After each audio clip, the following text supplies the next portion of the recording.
ka ba na sikat ka sa YouTube? Alam ko kung ano yung subscribers, ano yung ganun. Kasi I would lie if I say, hindi ko alam yung Mama Ogs. Alam ko, pero hindi ko siya nilalagay sa utak ko na sikat ako. Sikat ako sa YouTube. Never. Kasi yun ang tinuro sa akin ng nanay ko na huwag mong ilalagay sa utak mo. Kasi kapag nilagay mo sa ulo mo, hindi ka na magiging humble, magiging mayabang ako.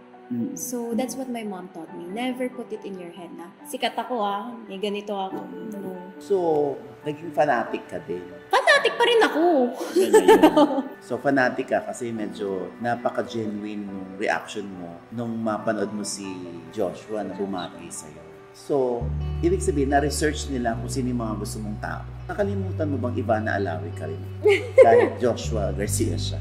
Pinapangarap mo makita one of these days at makasama sa isang serye. Yes, okay. Bakit mo nagustuhan si Joshua? Cute yung mukha, tsaka mabait siya. Nakita ko parang family-oriented. Pero hindi ko masabi kasi hindi ko pa siya nangingin Family-oriented person. nga siya.